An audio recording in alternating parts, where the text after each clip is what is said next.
Svi direktori javnih preduzeća i državnih ustanova koje su DPS, SD i Bošnjačka stranka po partijskoj liniji postavili na funkciju u narednih mesec bit će smenjeni. Na taj način će početi reforma o svim javnim ustanovama i ispunit će se obećanje dato narodu da DPS nakon više od 30 godina ide u prošlost.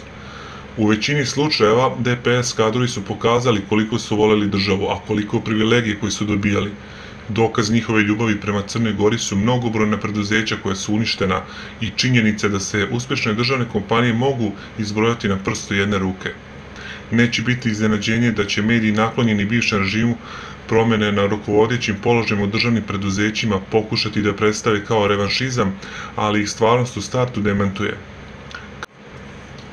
Koliko vole državu funkcioneri bivše vlasti pokazivali su tako što su pojedini direktori ugrađivali džakuzi u kancelarijama, pa je vreme i pravda da konačno budu smenjeni, a neki i procesuirani. Dogovor partija koji su na vlasti je izvestan, pa bi demokratama trebalo da pripadne pozicija izvršnog direktora Elektroprivrede, Crnogorskog elektrodistributivnog sistema, pošte, luke bar, skijališta Crne Gore, uprave za saobraćaj i uprave javnih radova, Zavoda za zapošljavanje, regionalnog vodovoda, instituta Simo Milošević, arhiva civilnog vazduhoplovstva, radiodifuznog centra i Zavoda za dečju i socijalnu zaštitu. Njima takođe treba da pripadnu funkcije predsjednika odbora, direktora rudnika uglja Pljevlja, željezničkog prevoza, Budvanske rivijere, Fonda penzijskog i invalidskog osiguranja i Instituta za crnu metalurgiju.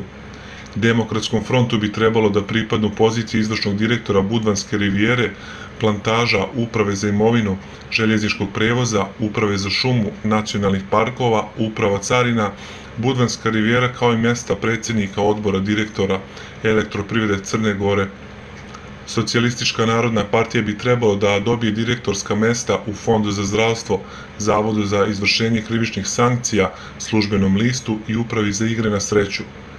Podsjetimo, juče su smenjeni direktori Poreske uprave Miomir Mugoša i direktor uprave za imovinu Blaža Šaranović, direktor uprave carina Vladan Joković, kao i direktorica uprave za igre na sreću Milena Savović, kao i svi pomoćnici.